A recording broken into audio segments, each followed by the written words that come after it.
ও যুবক, এই সামান্য হায়াতের মধ্যে প্রত্যেকটা যুবকের উপর, প্রত্যেকটা মানুষের উপর পাঁচটা অবস্থা আসবে। পাঁচটা অবস্থা আসবে, প্রত্যেকটা মানুষের পাঁচটা অবস্থা আসবে। এই পাঁচটা অবস্থা তার অনুকূলে, আর পাঁচটা অবস্থা তার আসবে, পাঁচটা অবস্থা হলো তার প্রতিকূল। আল্লাহ নবী সাল্লাল্লাহু আলাইহি ওয়াসাল্লাম তার ভাষায় বলেন, ইগতানিম খামসান ক্বাবলা খামসিন।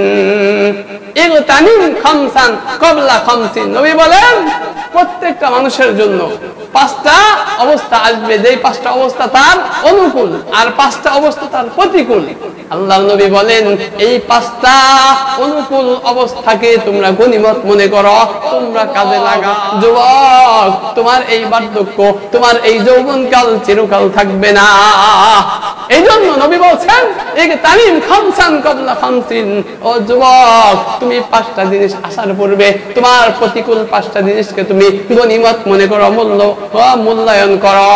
কারণ তোমার যৌবনকালকে, তোমার বার্ধক্য আসার আগে তুমি যৌবনকালকে কাজে লাগাও। দেখে মানুষ বৃদ্ধ হইতে চায় না, মানুষ চুল পাকুক দাড়ি পাকুক পছন্দ করে না। একদিন এক সেলুনে যায়, দেখি এক বুড়া চাচা, বয়স 70-এর মতো হবে, সে শেভ করতেছে দাড়ি। সে নাপিতের দ্বারা দাড়ি তার শেভ করতেছে। দাড়ি কুচকায় গেছে, এই কুচকানো দাড়ি আবার চামড়া টান দিয়া, চামড়া টান টান করে তারপরে এই দাড়ি শেভ করতেছে, আবার চুলটা সুন্দর করে কাটতেছে। আমি বললাম, চাচা গো, পরিচিত লোক, ও চাচা, দাড়িগুলি শেভ করে একেবারে আপনার মুখটাকে মুথার মতো করে ফেললেন, আপনার চুলগুলি চাচ্ছেন, চুলগুলি আপনি শেভ করে ফেলান। বাবা না, চুলগুলি শেভ করতাম না, একটু শ্বশুর বাড়ি যাবো। কোথায় যাবো? একটু শ্বশুর বাড়ি যাবো। এই জন্য বন্ধুগণ আমার, চাচা তার দাড়িগুলি শেভ করে, মুখটাকে মুথার মতো করে, চুলগুলি সুন্দর করে কেটে, তারপরে চুলের মধ্যে কলপ মাখায়া চুলগুলি কালো করে ফেলাইলো। আমি জিজ্ঞাসা করলাম, চাচা গো, আপনি সুন্দর করে শেভ হইলেন, মাথার চুলগুলি কালো করে, সাদা চুল কালো করে আপনি যুবক হয়ে গেলেন। ও চাচা, চাচা গো, আপনি তো যুবক হয়ে গেলেন, আপনার চামড়াগুলি তো আর যুবক হলো না, চামড়া তো ঢিল হয়ে গেছে, এটা আপনি কিভাবে টাইট করবেন? একটা কাজ করেন, এক পাশ দিয়ে ছিদ্র করে পাম্পার আনেন, পাম্প দেই, ফু দেই, আপনার চামড়াগুলো মোটা হয়ে যাক, শরীরটা মোটা হয়ে যাক, আপনার যৌবনকাল ফিরে আসুক। এক সময় দুনিয়ায় ছিলাম না, এখন আছি, আবার এক সময় থাকবো না। আল্লাহ পাক রব্বুল আলামিন বলেন, মিনহা খালাকনাকুম ওয়া ফিহা নুঈদুকুম ওয়া মিনহা নুখরিজুকুম তারাতান উখরা। আমার আল্লাহ পাক রব্বুল আলামিন ঘোষণা করেন, আমাদেরকে আল্লাহ পাক রব্বুল আলামিন মাটি থেকে সৃষ্টি করেছেন। মিনহা খালাকনাকুম, আমি তোমাদেরকে মাটি থেকে সৃষ্টি করেছি। ওয়া ফিহা নুঈদুকুম, আর তোমাদেরকে আবার এই মাটির মধ্যে তোমাদেরকে নিয়ে আসবো। ওয়া মিনহা নুখরিজুকুম তারাতান উখরা, আবার এই মাটি থেকে আবার তোমরা পুনরুত্থিত হবে, তোমাদেরকে আবার এই মাটি থেকে উঠানো হবে। তাহলে এই আয়াত থেকে আমরা বুঝলাম যে আমরা দুনিয়ায় ছিলাম না, এখন আছি, আবার কিছুদিন পরে থাকবো না। এক সময় আমার দাদা ছিল, এখন ওনারা নাই। এক সময় বাবা ছিল, এখন বাবা নাই। এখন আমরা আছি, কিছুদিন পরে আমরা থাকবো না। এটাই দুনিয়ার নিজাম, এটাই দুনিয়ার নিজাম। তো দুনিয়া থাকার জায়গা নয়, দুনিয়া অল্প ক্ষণের জন্য, অল্প কিছুদিনের জন্য আল্লাহ রাব্বুল আলামিন আমাদেরকে পাঠাইছেন। দুনিয়া সামান্য কিছুদিনের জন্য থাকার জায়গা, আর চিরস্থায়ী থাকার জায়গা হলো আখিরাত। চিরস্থায়ী থাকার জায়গা কোথায়? আখিরাত, পরকাল। আমার আল্লাহ পাক রব্বুল আলামিন বলেন, এই মর্মে আল্লাহ পাক রব্বুল আলামিন পবিত্র কালামে পাকের মধ্যে বলেন, ওয়ামাল হায়াতুদ দুনিয়া ইল্লা কলিল। এই দুনিয়া, ওয়ামাল হায়াতুদ দুনিয়া, দুনিয়ার হায়াত ইল্লা কলিল, একেবারেই সামান্য, একেবারেই সামান্য। দুনিয়ার হায়াত, দুনিয়ার অবস্থান, দুনিয়ার বসবাস, দুনিয়ার বাসস্থান একেবারেই নগণ্য, একেবারেই সামান্য। ওয়ামাল হায়াতুদ দুনিয়া ইল্লা কলিল ওয়া ইন্নাদ দারাল আখিরাতা লাহিয়াল হায়াওয়ান। আর আখিরাতের সময় হলো অনন্ত সময়। আখিরাতের শুরু আছে, শেষ নাই। আখিরাতের শুরু আছে, শেষ নাই। আখিরাত অনেক লম্বা সময়, আখিরাত অনেক লম্বা সময়, শেষ হবে না, শেষ হবে না। আমরা মনে করি দুনিয়ায় আমরা লাকড়ি জ্বালাই চুলার মধ্যে, এই লাকড়ি জ্বালাইতে জ্বালাইতে লাকড়ি শেষ হয়ে যায়, লাকড়ি ছাই হয়ে যায়। এই ছাই আস্তে আস্তে আবার নিঃশেষ হয়ে যায়, ছাইয়ের কোনো অস্তিত্ব থাকে না, ঠিক না?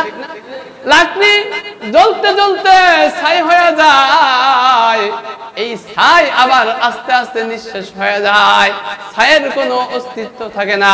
কাল কিয়ামতের ময়দানে শুরু হবে, তার কোনো শেষ হবে না। যাদের কপাল ভালো, যাদের আমল ভালো, আল্লাহ পাক রব্বুল আলামিন যাদেরকে জান্নাত দান করবেন, আল্লাহ পাক যাদেরকে জান্নাত দান করবেন, তাদের সম্পর্কে আল্লাহ পাক রব্বুল আলামিন বলেছেন, জান্নাতিন তাজরি মিন তাহতিহাল আনহার খালিদিনা ফিহা। যাদের আমল ভালো, যারা দুনিয়াতে আল্লাহ পাক রব্বুল আলামিনের আদেশ মেনে চলছে, আল্লাহ তাআলার নিষেধ মেনে চলছে, আমার নবী, আপনার নবী, বিশ্ব নবী মুহাম্মদুর রাসূলুল্লাহ সাল্লাল্লাহু আলাইহি ওয়াসাল্লামের দ্বীনকে মেনে চলছেন, সুন্নাত মোতাবেক জীবন পরিচালনা করেছেন, আল্লাহ পাক রব্বুল আলামিন কাল ময়দানে মাহশরে তাদেরকে ক্ষমার ঘোষণা করবেন। আল্লাহ পাক রব্বুল আলামিন তাদেরকে ক্ষমার ঘোষণা করবেন, তাদেরকে জান্নাত দান করবেন। আল্লাহ পাক রব্বুল আলামিন বলেন, খালিদিনা ফিহা আবাদা, চিরস্থায়ীভাবে, চিরজীবনের জন্য, চিরকালের জন্য আল্লাহ পাক জান্নাত দিবেন। সেই জান্নাতে জান্নাতীরা চিরকাল থাকবে। জোরে কন্না সুবহানাল্লাহ। আর আল্লাহ পাক রব্বুল আলামিন যাদের জন্য জাহান্নাম বরাদ্দ করে রাখছে, যাদের আমল ভালো না, আমল খারাপ, এই আমল খারাপের জন্য যারা জাহান্নামে প্রবেশ করবে, দুনিয়ার লাকড়ি পুইরা ছাই হয়, ছাইয়ের এক সময় অস্তিত্ব থাকে না, বিলীন হয়ে যায়। আখিরাত তো এমন না, আখিরাত কিন্তু এমন না। আখিরাতে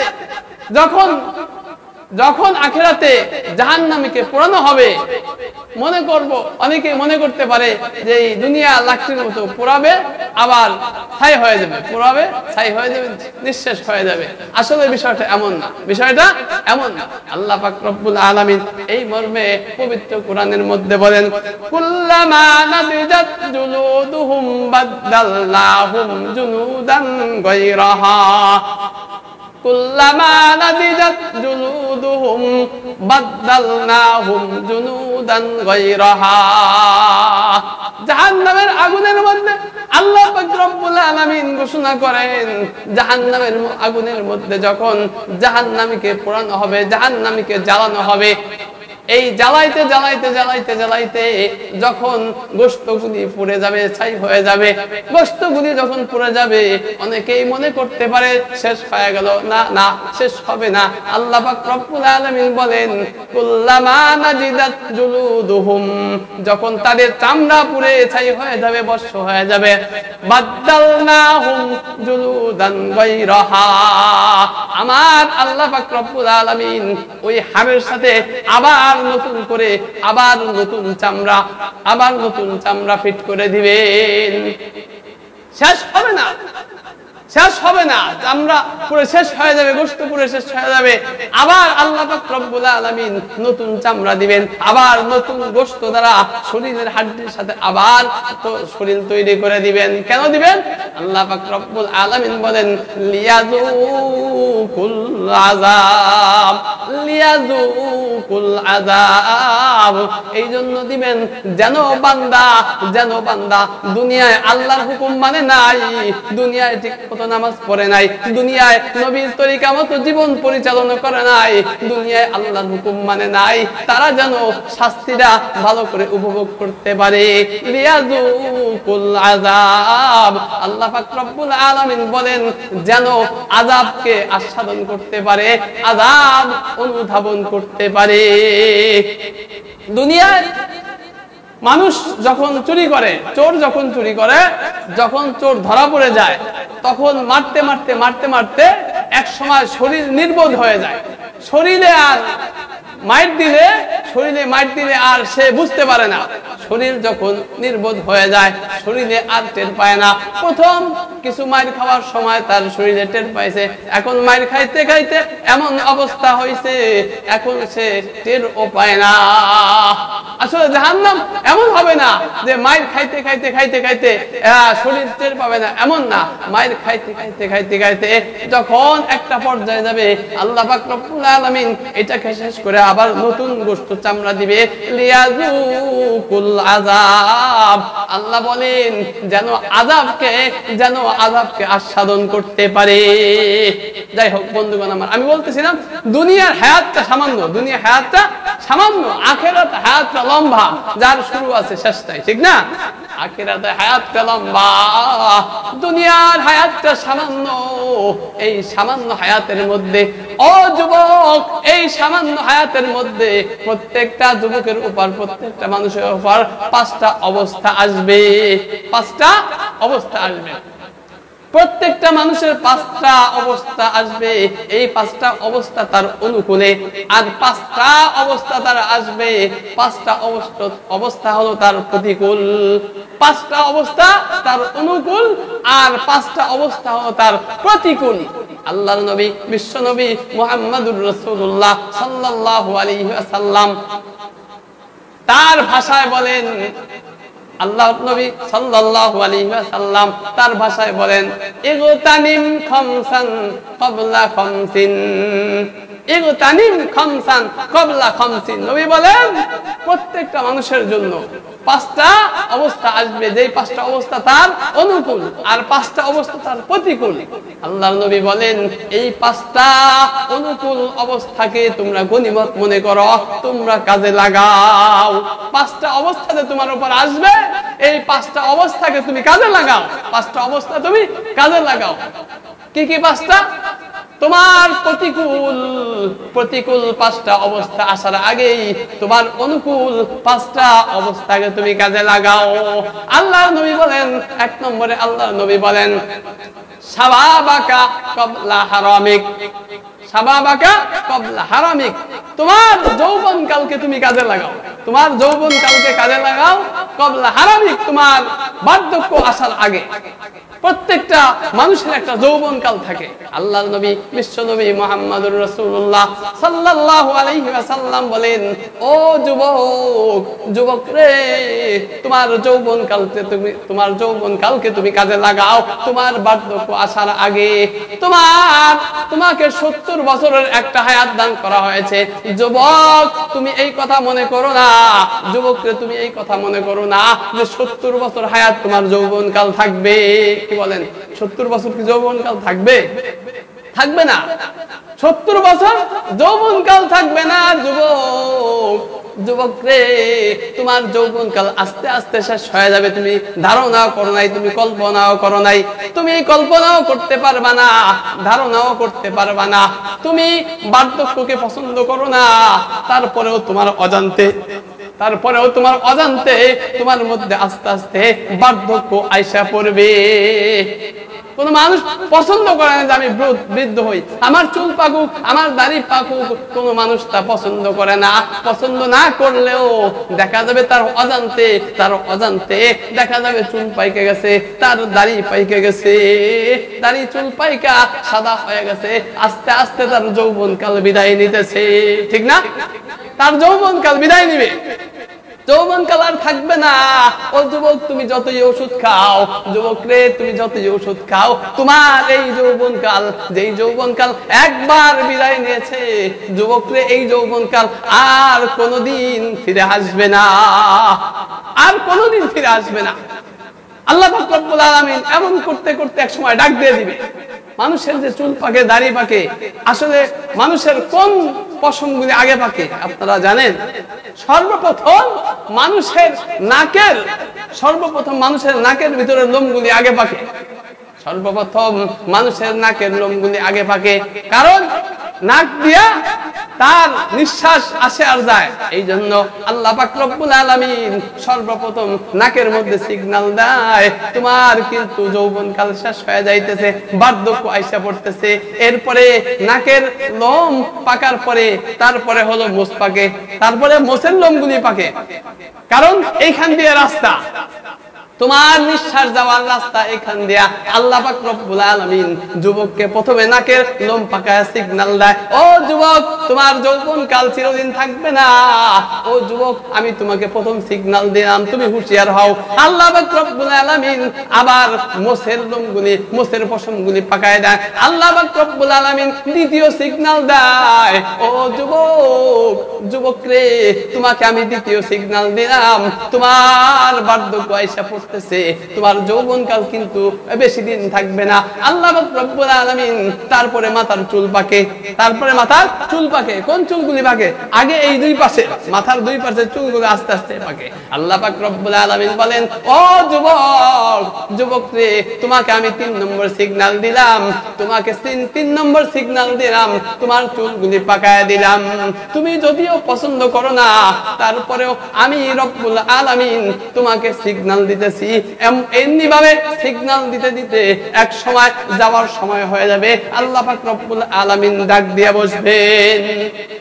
এই হলো মানুষের হায়াত, এই হলো মানুষের হায়াত। মানুষের হায়াত সীমিত, অল্প দিনের জন্য, আর আখিরাত অনন্তকাল, অসীম, যার কোনো শেষ নাই, যার কোনো মৌত নাই। কাল কিয়ামতের ময়দানে আল্লাহ পাক রব্বুল আলামিন আল্লাহ পাক রব্বুল আলামিন মউতকে একটা প্রাণীর আকৃতি দিয়ে, আল্লাহ পাক রব্বুল আলামিন জবাই করে দিবেন তার সামনে। মউতেরও মউত হয়ে যাবে, মউতেরও মউত হয়ে যাবে। কিয়ামতে আর মউত থাকবে না। যে জাহান্নামে যাবে, জাহান্নামে জ্বলতেই থাকবে, আর যে জান্নাতে যাবে, জান্নাতের নাজ নিয়ামত ভোগ করতে থাকবে। ও যুবক, যুবক, তোমার এই বার্ধক্য, তোমার এই যৌবনকাল চিরকাল থাকবে না। এই জন্য নবী বলছেন, তামিম খামসান ক্বাবলা খামসিন। ও যুবক, তুমি 5টা জিনিস আসার পূর্বে তোমার প্রতিকূল 5টা জিনিসকে তুমি গনিমত মনে করো, মূল্যায়ন করো। কারণ তোমার যৌবনকালকে, তোমার বার্ধক্য আসার আগে তুমি যৌবনকালকে কাজে লাগাও। দেখে মানুষ বৃদ্ধ হইতে চায় না, মানুষ চুল পাকুক, দাড়ি পাকুক পছন্দ করে না। একদিন এক সেলুনে যায়, দেখি এক বুড়া চাচা, বয়স 70-এর মতো হবে, সে শেভ করতেছে দাড়ি, সে নাপিতের দ্বারা দাড়ি তার শেভ করতেছে। দাড়ি কুচকায় গেছে, এই কুচকানো দাড়ি আবার চামড়া টান দিয়া, চামড়া টান টান করে তারপরে এই দাড়ি শেভ করতেছে, আবার চুলটা সুন্দর করে কাটতেছে। আমি বললাম, চাচা গো, পরিচিত লোক, ও চাচা, দাড়িগুলি শেভ করে একেবারে আপনার মুখটাকে মুথার মতো করে ফেললেন, আপনার চুলগুলি চাচ্ছেন, চুলগুলি আপনি শেভ করে ফেলান। বাবা, না, চুলগুলি শেভ করতাম না, একটু শ্বশুর বাড়ি যাবো। কোথায় যাবো? একটু শ্বশুর বাড়ি যাবো। এই জন্য বন্ধুগণ আমার, চাচা তার দাড়িগুলি শেভ করে, মুখটাকে মুথার মতো করে, চুলগুলি সুন্দর করে কেটে, তারপরে চুলের মধ্যে কলপ মাখায়া চুলগুলি কালো করে ফেলাইলো। আমি জিজ্ঞাসা করলাম, চাচা গো, আপনি সুন্দর করে শেভ হইলেন, মাথার চুলগুলি কালো কইরা, সাদা চুল কালো কইরা আপনি যুবক হয়ে গেলেন।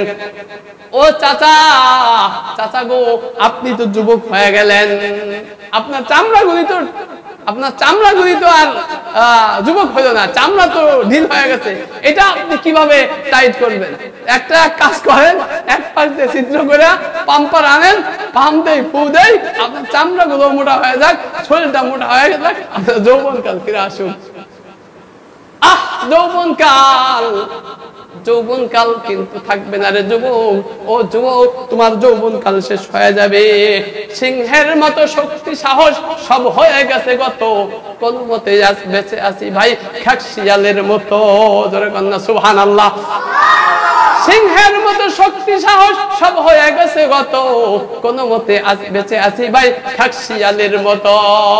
কিতাবের মধ্যে ঘটনা আছে, আল্লামা শেখ সাদী রহমাতুল্লাহি আলাইহি কবি মানুষ রাস্তা দিয়ে যাইতেছেন। কে যাইতেছেন? আল্লামা শেখ সাদী রহমাতুল্লাহি আলাইহি কবি মানুষ রাস্তা দিয়ে যাইতেছেন।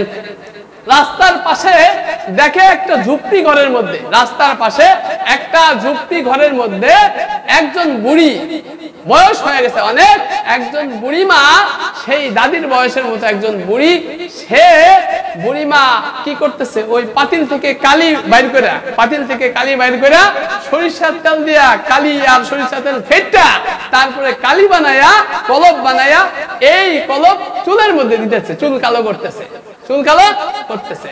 আল্লামা শেখ সাদী রহমাতুল্লাহি আলাইহি বলেন, ও বুড়িমা তুমি কি করো? বুড়িমা তুমি কি করো? এবার শেখ সাদী রহমাতুল্লাহি আলাইহি কবি মানুষ, উনি বলতেছেন উনার ভাষায়, এক বুড়ি বসি রং ঘষি ঘষি কালো করছিল কেশ, এক বুড়ি বসি রং ঘষি ঘষি কালো করছিল কেশ, কহিলাম ওগো বুড়িমা তোমার বুদ্ধি তো আছে বেশ, কহিলাম ওগো বুড়িমা তোমার বুদ্ধি তো আছে বেশ। পাকা চুল কালো হইবে হয়তো কালো রং মাখাইলে, পাকা চুল কালো হইবে হয়তো কালো রং মাখাইলে, কুজো পিঠ সোজা হবে না তব হাজারো মালিশ দিলে, কুজো পিঠ সোজা হবে না তব হাজারো মালিশ দিলে। আল্লামা শেখ সাদী রহমাতুল্লাহি আলাইহি বলতেছেন, বুড়িমা তুমি তোমার চুলকে কালো করলা, কিন্তু তোমার চামড়া যে ঢিল হয়ে গেছে, তুমি কলব দিয়া চুল কালা কইরা যুবতী সাজতেছো। বুড়িমা তুমি তো যুবতী সাজতেছো, কিন্তু তোমার তো পিঠ বাঁকা হয়ে গেছে, পিঠ কুজো হয়ে গেছে, এই পিঠ তুমি কিভাবে সোজা করবা? হাজারো যদি মলম লাগাও, মালিশ লাগাও, তোমার পিঠ তো আর সোজা হবে না, বাঁকা পিঠ সোজা হবে না, কুজো পিঠ সোজা হবে না তব হাজারো মালিশ দিলে। বুড়ি গো, ও দাদিমা তুমি হাজারো মালিশ যদি মাখো, তোমার কুজো পিঠ কিন্তু আর সোজা হবে না, এটা সোজা করা সম্ভব না। এবার বুড়ি বলতেছে, ভাই শেখ সাদী তুমি তো আসলে কবি মানুষ, তুমি তো একজন কবি মানুষ, তুমি আমাকে ঠাট্টা করতেছো। হ্যাঁ আমি বুঝতেছি, তুমি তো আমাকে ঠাট্টা করতেছো, তবে ও শেখ সাদী ভাই তুমি শুনে রাখো, তুমি আমার অতীত জানো না, তুমি আমার যৌবনকালের খবর জানো না। শেখ সাদী রে ভাই, তুমি কবি মানুষ, তোমার ভাষায় আমাকে তুমি তিরস্কার করলা, তুমি আমার অতীত জানো না, আমার যৌবনকালের খবর জানো না। আমি যখন এই বাড়িতে বউ হয়ে আসছিলাম, নতুন বউ হয়ে আসছিলাম, আমার চেহারা যে সুন্দর ছিল, আমার ফিগার কত সুন্দর ছিল, আমার বডি কত সুন্দর ছিল। ও শেখ সাদী তোমাকে একটা ঘটনা শোনাই। শেখ সাদী আমি যখন এই বাড়িতে নতুন বউ হয়ে আসলাম, আমার স্বামী ছাগল পালতো, আমার স্বামী বকরি পালতো, অনেকগুলি বকরি পালতো।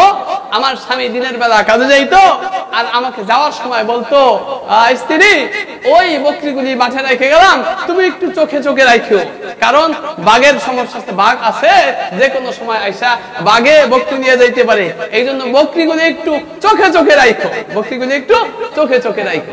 এই জন্য বুড়ি, আমি সেই যুবতী মানুষ, আমি ওই বকরিগুলিকে দেখতাম, না জানি আবার কোন সময় বাঘ এসে আক্রমণ করে নিয়ে যায়। এমন দেখতে দেখতে একদিন দেখি একটা বাঘ আইসা আমার বকরির পাল থেকে একটা বকরি মুখে করে নিয়ে যাইতেছে। আমি যুবতী মানুষ, যুবতী বউ, কি করতে পারি, একটা দৌড় দিলাম, একটা দৌড় দিলাম, একটা দৌড় দিয়ে যায় বাঘকে ধইরা, বাঘের গলা চিপটা ধইরা বাঘের মুখ থেকে সেই বকরি ছিনাইয়া তারপরে নিয়ে আসছি জোরে কন্যা সুবহানাল্লাহ। বাঘের জবান থেকে সিংহ ছাড়া কোনোদিন কেউ আহার কাইরে নিতে পারে না। বাঘের জবান থেকে সিংহ ছাড়া কোনোদিন কেউ আহার কাইরে নিতে পারে না। আমি এমন যুবতী ছিলাম, আমার বডি কাইফিয়াত এমন ছিল, এমন দেহ ছিল যে আমি বাঘের গলা টিপে ধইরা বাঘকে মাইরা বাঘের মুখ থেকে আমার ছাগলকে আমি কাইরা আনছি। আমি সেই যুবতী, এখন বয়সের ভারে বৃদ্ধ হয়ে গেছি। সেই কথাই বুড়ি বলতেছেন, সিংহের মতো শক্তি সাহস সব হয়ে গেছে গত, কোনো মতে বেঁচে আছি ভাই শিয়ালের মতো। সিংহের মতো শক্তি সাহস সব হয়ে গেছে গত, কোনো মতে আজ বেঁচে আছি ভাই শিয়ালের মতো। বন্ধুগণ আমার, শেখ সাদী রহমাতুল্লাহ আলাইহির এর ঘটনাটাই না আমি বলতে চাই, যুবক রে, ও যুবক, তোমারও একদিন এমন অবস্থা হবে। আজকে তোমার যৌবনকাল আছে যুবক, তুমি কোনো পরোয়া করতেছো না, তুমি আল্লাহর হুকুম মানতেছো না, নবীর তরিকা তুমি মানতেছো না। যুবক রে, এমন একটা সময় তোমারও আসবে, তুমিও খেকশিয়ালের মতো বসে থাকবা, তুমিও খেকশিয়ালের মতো বসে থাকবা। একটা লাভ দিলে, বাঘ একটা লাভ দিলে এক লাভে 22 হাত দূরে যায়। এক লাভে কয় হাত দূরে যায়? 22 হাত দূরে যায়। যুবক, তুমি আজকে লাভ দিয়া কয়েক হাত দূরে যাইতে পারো। যুবক রে, তুমি এক সময় এমন হইবা, তুমি লাভ দিয়া সামনে যাওয়ার জন্য লাভ দিবা, দেখবা 2 হাত সামনে যাওয়ার জন্য লাভ দিছো, আরো 3 হাত পিছনে আইসা পড়ছো। সিংহের মতো শক্তি সাহস সব হয়ে গেছে গত, কোনো মতে আজ বেঁচে আছি ভাই খেকশিয়ালের মতো। ও যুবক রে, তুমিও এক সময় খেকশিয়ালের মতো পড়ে থাকবা। বাজারে কোন কথা ঠিক কিনা? এই যৌবনকাল থাকবে না যুবক, এই যৌবনকাল থাকবে না। যৌবনকাল একদিন শেষ হয়ে যাবে, তুমিও একদিন বৃদ্ধ হয়ে খেকশিয়ালের মতো পড়ে থাকবা। এই জন্য যৌবন চিরকাল থাকবে না। নবী বলছেন, ইগতানিম খামসান ক্বাবলা খামসিন শাবাবাকা ক্বাবলা হারামিকা। 5টা জিনিস অনুকূল, 5টা জিনিস প্রতিকূল, 5টা জিনিস আসার আগেই, 5টা বিষয় আসার আগেই তুমি 5টা অনুকূল জিনিসকে তুমি গনিমত মনে করো, কাজে লাগাও। তার মধ্যে 1 নম্বর হলো বার্ধক্য আসার পূর্বেই তোমার যৌবনকালকে তুমি কাজে লাগাও। তোমার যৌবনকালকে তুমি কাজে লাগাও। এই যৌবনকালে তুমি যে ইবাদত বন্দেগী করতে পারবা, তুমি যৌবনকালে যে ইবাদত বন্দেগী করতে পারবা, বৃদ্ধ বয়সে তুমি পারবা না। এখন তুমি রাত্র জেগে তাহাজ্জুদ পড়তে পারবা, রাত্র না ঘুমাইয়া গভীর রাত্রে উঠা তুমি ফজর পর্যন্ত জাগনা থাকতে পারবা, তাহাজ্জুদ পড়তে পারবা, তুমি চরমুনায় যাইতে পারবা, তুমি বিভিন্ন হক্কানি পীরের দরবারে যাইতে পারবা। কিন্তু যখন তোমার বয়স হবে, তোমার দ্বারা এটা সম্ভব হবে না, তুমি পারবা না। এই জন্য বার্ধক্য আসার পূর্বেই তুমি তোমার যৌবনকালকে কাজে লাগাও। বন্ধুগণ আমার, হযরত এসে পড়ছে, এই জন্য আলোচনা সংক্ষেপ করে দিব। হুজুরকে বসায় রেখে কথা বলা আসলে একটা বেয়াদবি মনে হইতেছে। সংক্ষিপ্ত আকারে কিছু কথা বলে শেষ করে দিব। আলোচনা লম্বা ছিল, 5টা জিনিসের মাত্র একটা জিনিস বলছি। যাই হোক বন্ধুগণ আমার, এই যৌবনকালকে কাজে লাগাইতে হবে, যৌবনকালকে কাজে লাগাইতে হবে। এবং এটা চলতেছে মুহররম মাস, ঠিক না? এটা মুহররম মাস। এই মাসের অনেক ঘটনা আছে, এই মাসে অনেক ঘটনা আছে। এই মাসের মধ্যে আমার নবী, আপনার নবী, বিশ্ব নবী মুহাম্মদুর রাসূলুল্লাহ সাল্লাল্লাহু আলাইহি ওয়াসাল্লামের আদরের দৌহিত্র নাতি কারবালার ময়দানে শাহাদাত বরণ করেছেন এই মাসে, এই মুহররম মাসের 10 তারিখে। এই জন্য রাসূলের প্রতি ভালোবাসা, রাসূলের পরিবারের প্রতি ভালোবাসা থাকা আমাদের প্রত্যেকটা মুমিনের একান্ত দরকার। জোরে কোন কথা ঠিক কিনা? আমাদের অন্তরে রাসূলের ভালোবাসা আছে কি নাই? কি বলেন? আছে রাসূলের ভালোবাসা, এটা ঈমানের দাবি, ঈমানের তাকাজা। রাসূলের মুহাব্বত, ভালোবাসা থাকা দরকার এবং আছে। তবে রাসূলকে নিয়ে যদি কেউ কটূক্তি করে, রাসূলকে নিয়ে যদি কেউ গালি দেয়, মুসলমানের শরীরে যতক্ষণ পর্যন্ত রক্ত থাকবে কোন মুসলমান রাসূলের অবমাননা, রাসূলের কটূক্তি বরদাস্ত করতে পারে না। জোরে কোন কথা ঠিক কিনা? বর্তমান সময়ে এক পুলিশ এসপি সে রাসূলকে নিয়ে কটাক্ষ করেছে। রাসূল সাল্লাল্লাহু আলাইহি ওয়াসাল্লাম হযরতে আম্মা জান আয়েশা সিদ্দিকা রাদিয়াল্লাহু তাআলা আনহাকে 6 বছর বয়সে বিবাহ করছেন। এই বিষয়টা নিয়ে সে রাসূলের বিষোদ্গার করেছে, রাসূলের কটূক্তি করেছে রাসূলের নামে। মুসলমান এটা বরদাস্ত করতে পারে না। মুসলমানদের রক্তে, মুসলমানদের ঈমানে আগুন জ্বলে গেছে। মুসলমান আজকে ফুঁসে উঠেছে। যতক্ষণ পর্যন্ত রক্ত থাকবে এই নাস্তিক কুলাঙ্গারদেরকে এক চুলের জন্য তাদেরকে ছাড় দেওয়া হবে না। জোরে কোন কথা ঠিক কিনা? আমি আপনাদেরকে একটা ইতিহাস বলি।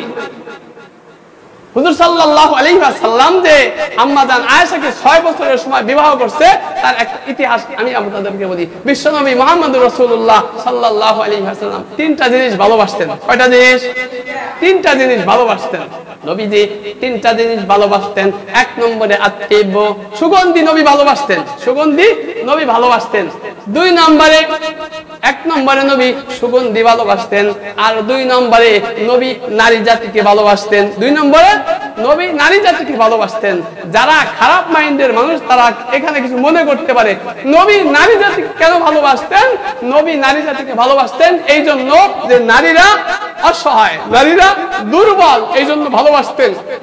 ভালোবাসার অর্থ হলো মাকে মা হিসেবে নবী ভালোবাসতেন, স্ত্রীকে স্ত্রী হিসেবে ভালোবাসতেন, চাচিকে চাচি হিসেবে ভালোবাসতেন, দাদিকে দাদি হিসেবে ভালোবাসতেন।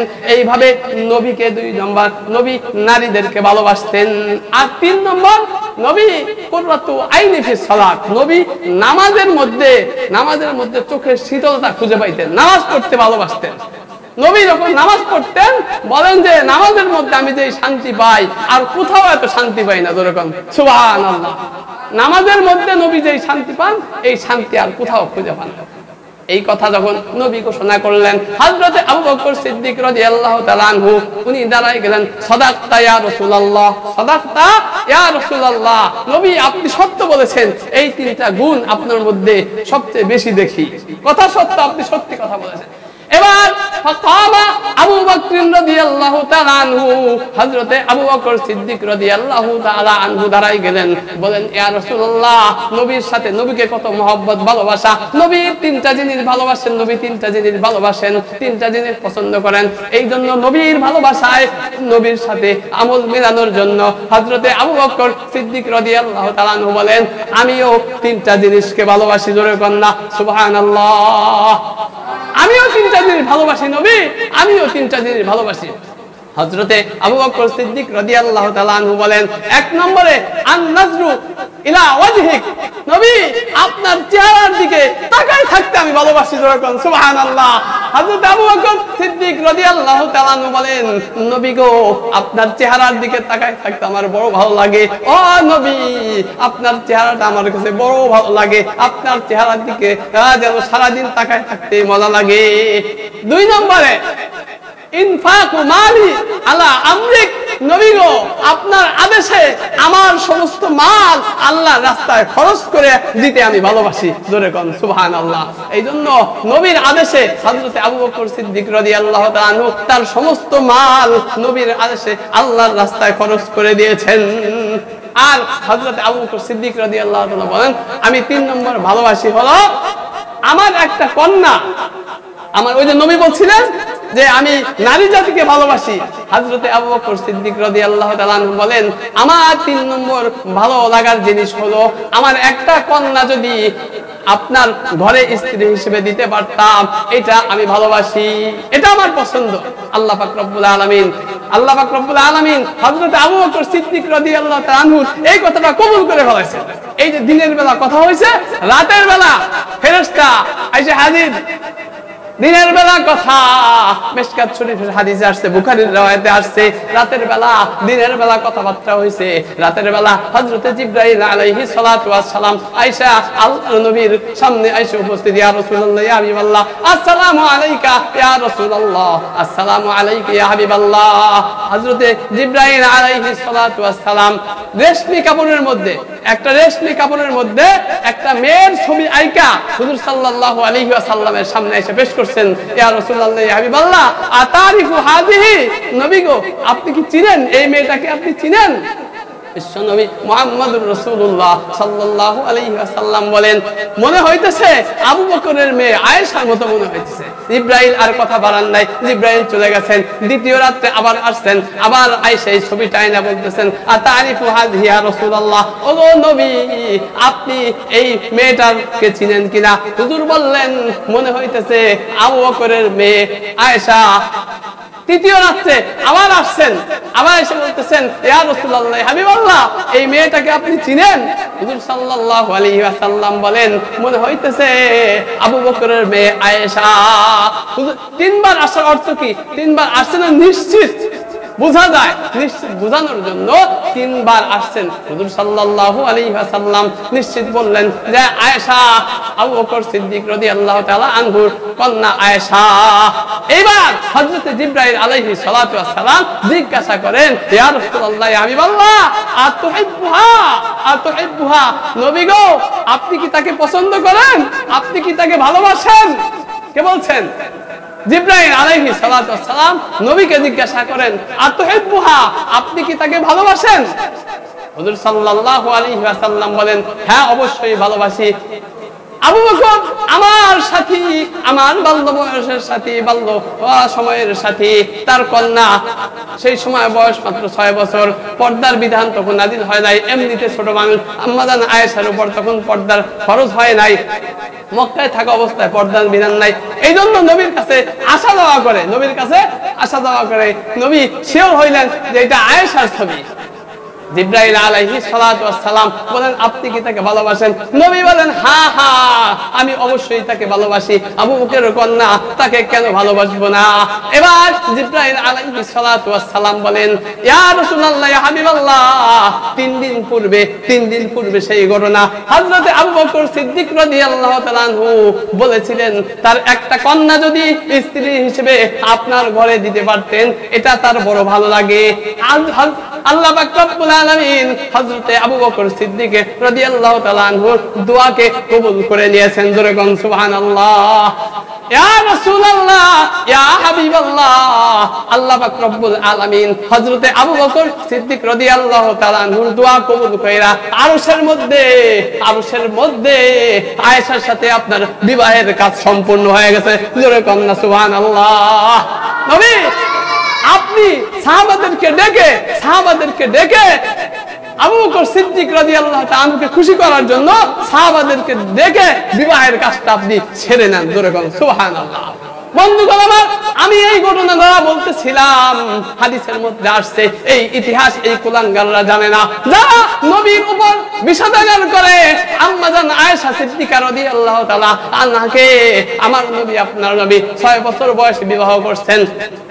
9 বছর বয়স যখন আম্মা জান আয়েশা সিদ্দিকা রাদিয়াল্লাহু তাআলা আনহার বয়স যখন 9 বছর হয়েছে, এই সময় আমার নবী স্ত্রী হিসেবে আম্মা জান আয়েশা সিদ্দিকা রাদিয়াল্লাহু তাআলা আনহাকে স্ত্রী হিসেবে ঘরে আনছেন। এই ইতিহাস জানে না, না জানার কারণে তারা এই সমস্ত উল্টাপাল্টা কথাবার্তা বলে। আসলে বিশ্বনবী মুহাম্মদুর রাসূলুল্লাহ সাল্লাল্লাহু আলাইহি ওয়াসাল্লাম আম্মা জান আয়েশাকে বিবাহ করার এটা পছন্দ আল্লাহ পাক রব্বুল আলামিন করেছেন হুজুর সাল্লাল্লাহু আলাইহি সাল্লামের জন্য। জোরে কোন সুবহানাল্লাহ। যার বিবাহ আরশের মধ্যে হয়েছে, এই সমস্ত কুলাঙ্গাররা কিছুদিন পর এক একটা মাথা চাড়া দিয়ে ওঠে। জোরে কোন কথা ঠিক কিনা? বিভিন্ন সময়ে এক একটা কুলাঙ্গার মাথা চাড়া দিয়ে উঠে। যখনই যেই কুলাঙ্গার মাথা চাড়া দিয়ে উঠে, আল্লাহ পাক রব্বুল আলামিন কাউকে ছাড় দেন না। আল্লাহ পাক রব্বুল আলামিন ছাড় দেন কিন্তু ছেড়ে দেন না। আল্লাহ পাক রব্বুল আলামিন ছাড় দেন কিন্তু ছেড়ে দেন না। যারা নবীকে নিয়ে কটূক্তি করে, যারা মুসলমানদেরকে নিয়ে কটূক্তি করে, যারা ইসলামকে নিয়ে কটূক্তি করে, আমার আল্লাহ পাক রব্বুল আলামিন ছাড় দেন কিন্তু ছেড়ে দেন না।